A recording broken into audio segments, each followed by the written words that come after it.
built the altar and laid the wood in order and have prepared the offering.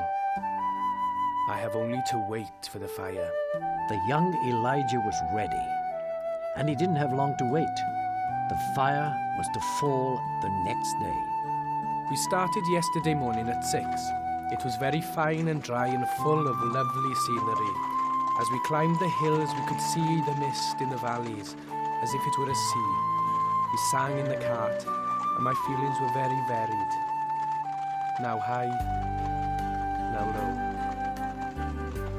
The 7 o'clock meeting was devoted to asking and answering questions.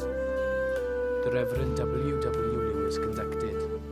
At the close, the Reverend Seth Joshua prayed and said during his prayer, "Lord, do this, and this, and this, and bend us." He did not say, "O Lord, bend us." It was the Spirit that put the emphasis for me on bend us. That is what you need, is what the Spirit said to me. And as I went out, I prayed, "O Lord, bend me."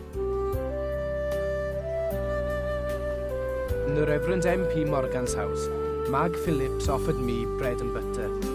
I refused, as I was satisfied. At the same moment, the Reverend Seth Joshua was putting his hand to take the bread and butter, and the thought struck me. Is it possible that God is offering me the Spirit, and that I am unprepared to receive Him? That others are ready to receive, but are not offered? Now my bosom was quite full and tight.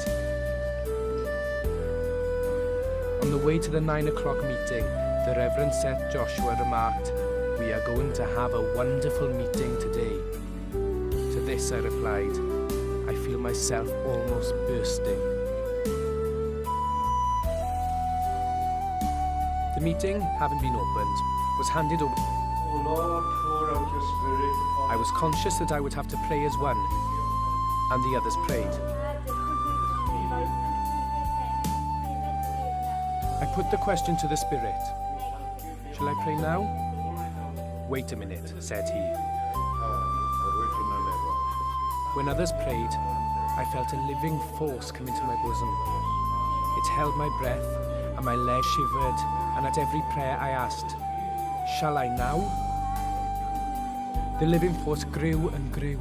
I was almost bursting. Instantly someone ended his prayer, my bosom boiling.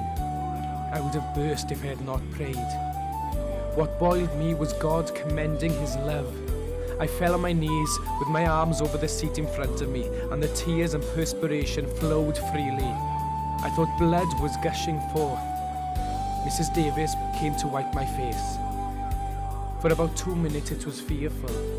I cried, "Bend me, bend me, bend us." Then, "Oh," and Mrs. Davis said, "Oh, wonderful grace." "Yes," I said, "Oh, wonderful grace."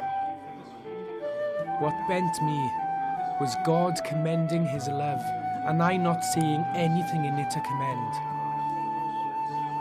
After I was bent, a wave of peace came over me, and the audience sang, "I hear thy welcome voice."